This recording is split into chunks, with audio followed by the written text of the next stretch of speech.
Okay, I'm going to show you how to get your threads warped up, and I am starting from the point of already having the threads measured out and tied at one end. So really quick, how to know how many of each type of thread you need. Just grab the end of these here. So in this pattern, there are two different colors. There is the background color, which is white here, and there is the sort of secondary color that is making the pattern, which is black, and it making these diamonds, and it's also the border.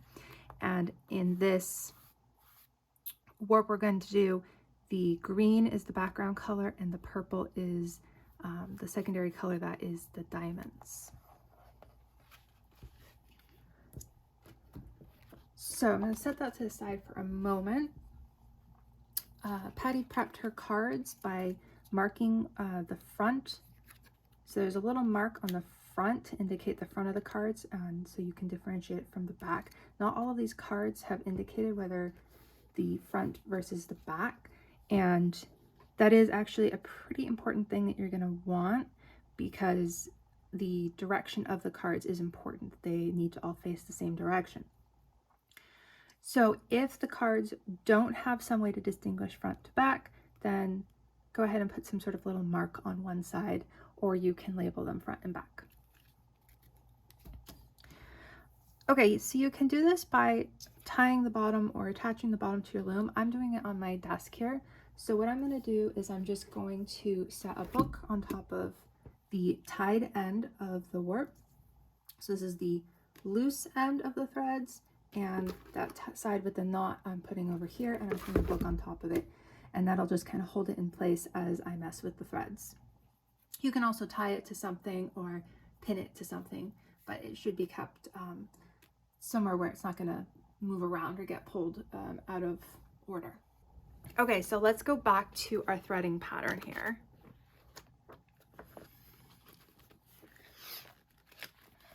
So if we look at our threading pattern, the numbers across the top represent the different cards, and there are 10 cards here. So you can see this is numbered 1 through 10, and then the numbers along the side here, sorry, the letters along the side here indicate which hole, except for this bottom row, that indicates the threading. So we're just looking at the A through the D. So this is essentially like a lookup table. So if you need to know what color thread goes in slot D of, card 5, you go to card 5 here and then go down, and there's slot D, and you know that you need to put a white or a background color through, because each of these little boxes represents a hole in a card. So if you were to count all the boxes up, there's going to be 40 of them altogether, because 10 times 4, and each one of these represents a piece of thread that you've cut. So another way to find out how many of each color you need is you could actually just count all of these up. So if you count up all of these blacks, they're going to total 16, and if you count up all of the white, they will total 24. So let's go ahead and get started. We're going to start with card number 1, and we're going to thread card number 1. And that, as you can see here, if you look at each of the holes, hole A, hole B, hole C, and hole D all have the black or the secondary color in them. So for Patty's warp here, that's going to be purple. So we're going to pull out 4 purple threads. And don't worry about if your threads are in order down here by the knot, because we can take this knot back out later and smooth out the threads, and we'll probably like braid it or something, just something to kind of finish off the weave. Okay, so I'm going to set the threads that I haven't warped yet off to one side, and I'm going to separate out the 4 that I'm about to put onto card number 1. These cards aren't labeled with numbers, but that's okay. They don't need to be. Just remember that when you're done, you want the cards to go 1 through 10, and you also want the cards to be facing to the right. So the easiest thing to do is to start with card number 1, and you'll set it down, and then we'll do card number 2, and after card number 2 has its threads on it, we're going to set it on top of card number 1.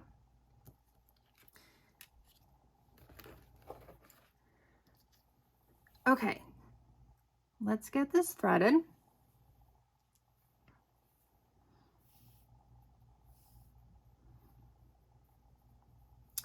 And one more thing is the threading direction.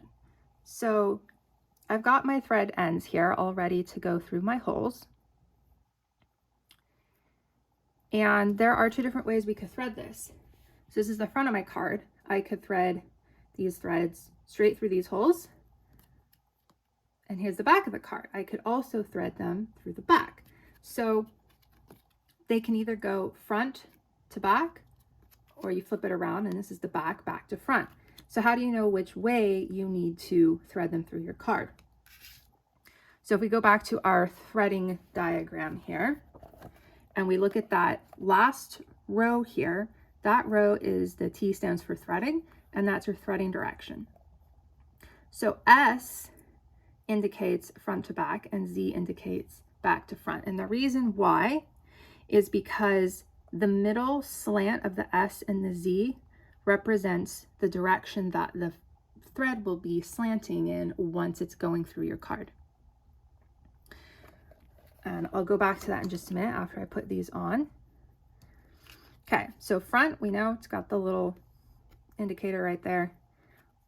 Since all of the holes are the same color, we're just gonna slide everything right on through.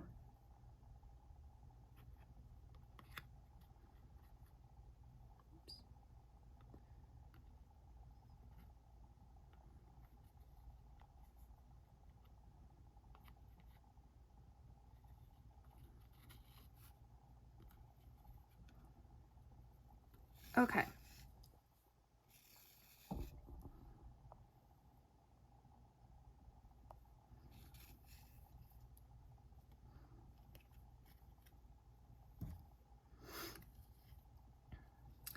Okay, so now our card has been threaded. And I'm just gonna put this to the side. Let's actually, I'm gonna look at it the way we'd be looking at it, as if we were weaving. So just for a minute, we'll pretend this would be the weaving down here, and this would be the loose unwoven ends. And if we look at this, and we look at the direction, might be hard to see because these threads are so thin, but if we look, I'm sure there's a way I can get this to sit, this makes sense.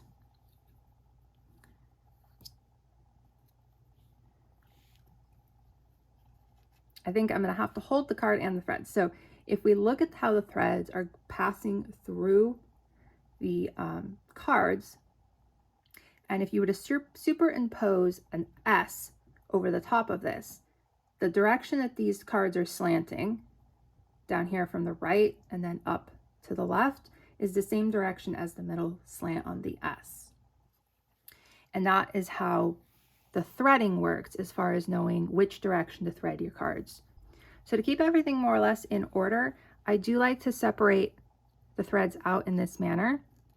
You see how I've got the 2 threads on each side are sort of sitting together like this, and it does help to keep everything kind of neat and tidy if you do it this way. And then you're not going to be able to see it, but I'm just going to let these threads dangle off the side of my desk. So it's good to have room for this because it'll help you keep your threads from getting too tangled. So that's card number 1. We have front is facing up, and then also notice that I have A here facing me. That's not as important right now, but I do like to keep all my cards in order. So let's go ahead and thread card number 2. So this is card number 2. And then if we come back to our threading diagram, we look at column 2, and then we see that the hole A is white or background color. B is the background color. C is the background color, and then D is the sort of foreground or secondary color.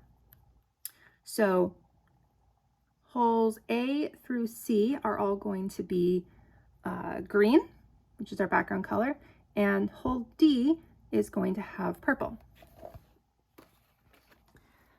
So coming back over here to our threads, I'm going to pull out 3 green threads.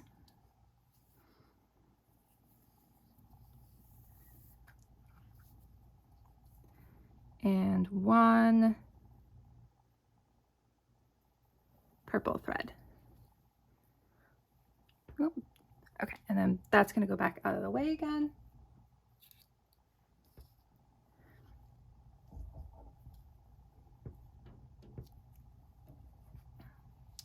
And the threading for this card is going to be exactly the same as the threading for the first card. We're going to be doing the S slant thread, or the S slant threading. And the easy thing about this pattern is that cards 1 through 5 are all the same threading direction, and then cards 6 through 10 are the other threading direction. Okay, so since I have purple right there, I'm going to go ahead and slide it through D, and then A, B, and C.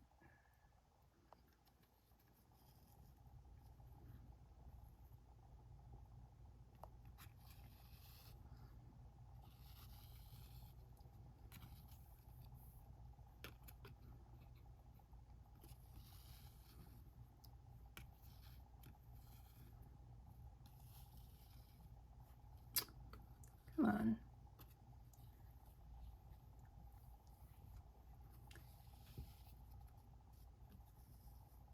There we go. Okay, so I'm going to set card number 2 on top of card number 1. Again, make sure that the front is up. And I just, even at this point, I like to make sure that all of the holes match. So just make sure that your A hole is matching.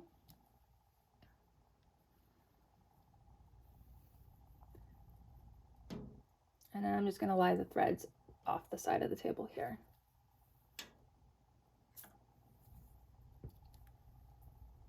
Okay, so I'm going to, let's do one more. Okay, so let's look at card number 3. So if we look down the row, we see that hole A is a background color, hole B is background color, hole C is a foreground color, and hole D is a background color. So again, we need to pull out 3 of the green, which is our background color,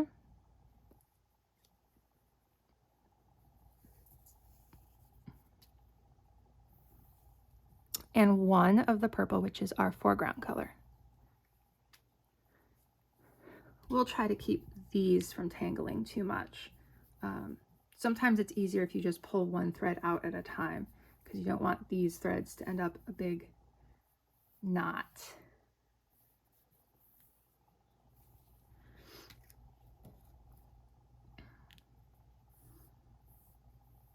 And again, don't worry about what's going on down here. I'm actually think I'm going to straighten that out before I finish everything off, and I think I'll show that in the video as well. Okay, so card 3, and let's see, purple was in C. I'll go ahead and stick that through first, and remember, we're going front to back. So the easy way to think of that is just have your card facing up and put your threads through the holes going down.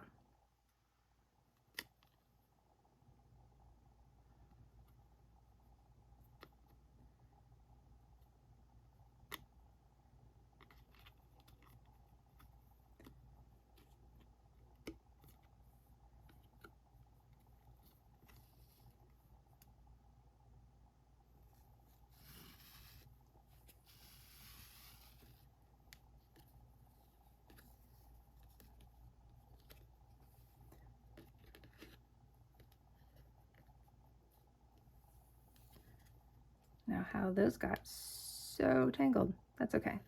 We'll straighten that out before I continue finishing it. Okay, so the ends of my thread I've just kind of kept off the table. I will fix that after I get all the cards threaded. I'll get this all nice and straightened out. Okay, so I'm going to finish threading up through card number 5. So I'm going to do 4 and 5, and then I will come back to the video at 6 so I can show you the other threading direction. All right, so I have threaded the first 5 cards, and now we are on to card number 6. So first, the threading is the foreground color in hole A, and then the background color in hole B, C, and D. And then if we look down here at our last row, our threading row, let me get this a little bit closer, you can see that we need to do a Z threading. So Z threading is going to be the opposite of the S threading. So let me pull my threads out here.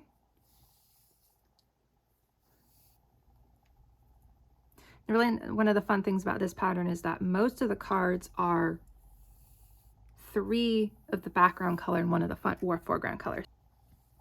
Okay, I have my threads ready to go.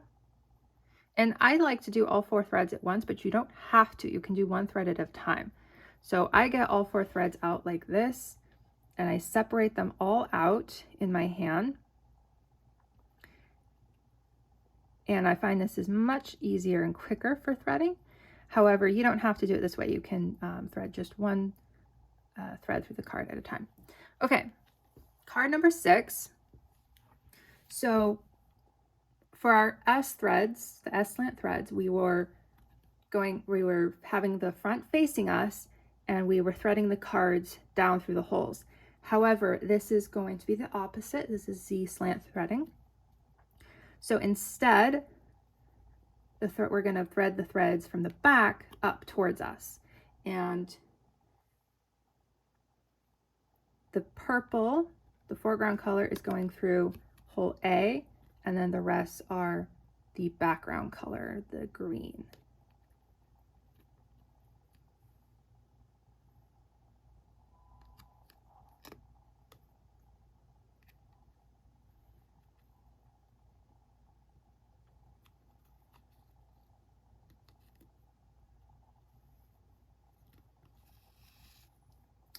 Okay, so as you can see, with the card facing, with the front facing up towards you, that the threads are coming from the back and through the holes towards the front.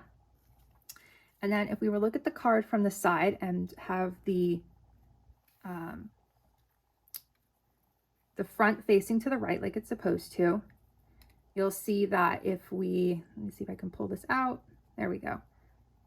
So see if you kind of pull that card, slant that card a little bit, you can kind of see the slant of the threads, hopefully you can see that, are going in the opposite direction as the slant of the cards on the first 5. So in this case, they're now going, making the same slant as the middle of a Z. And they're going, so the direction they're going is back to front.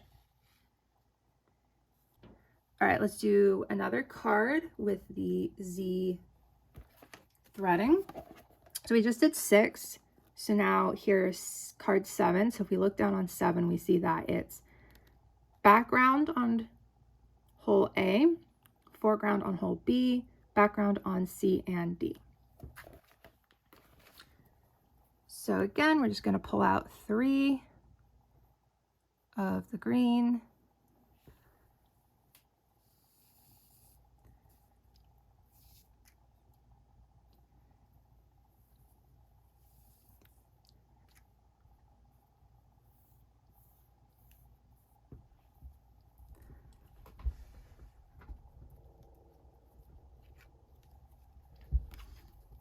And let's see, what was it again?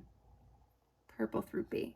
So when you've got 3 of one color and just 1 of the other color, I find it easiest just to put the one color through its hole first, and then you don't have to worry about what goes where. So back to front.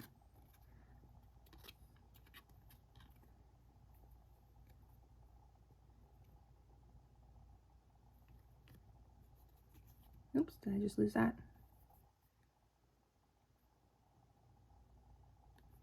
Obviously, you can just turn the card over. You don't have to actually poke it through from the back. You can, once you're doing the Z slant threading, you can just turn your card over and thread it the same way as you did the S slant threadings. Just make sure that when you go to set your card down on the pack, that you have it face up.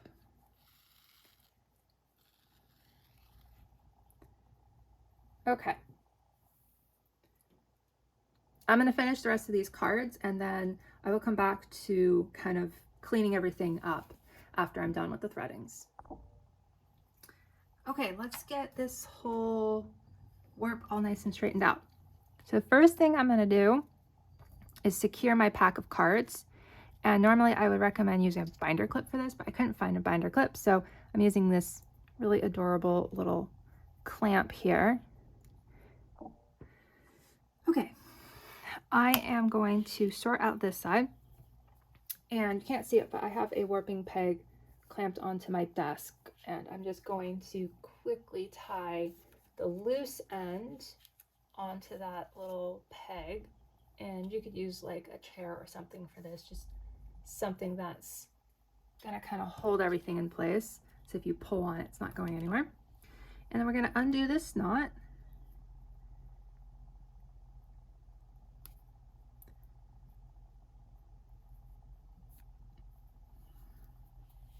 And we're just gonna kind of gently straighten these out.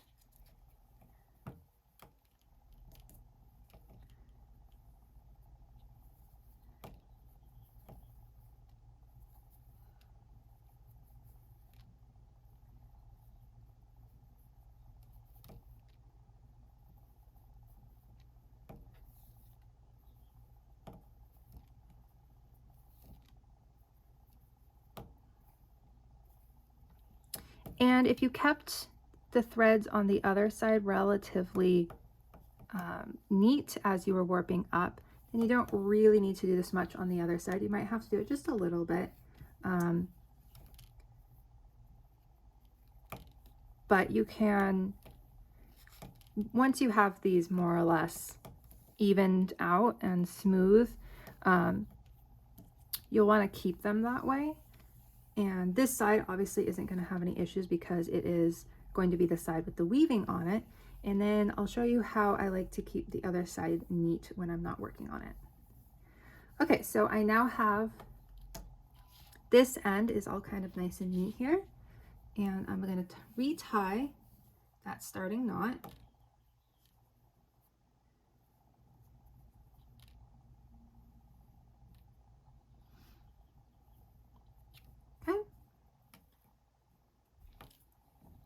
And I'm going to untie it from my peg. And I'm going to swap it around, and I'm going to slip this over the peg.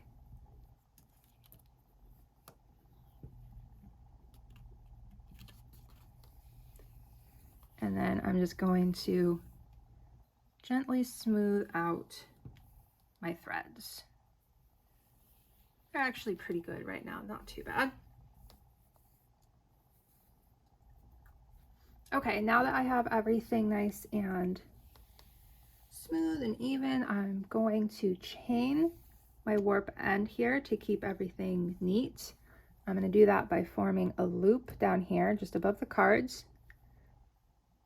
So the part that comes, the side that comes from the cards is on top, and then grab the loose end, pull it through. So I'm sure all of you have probably done this before.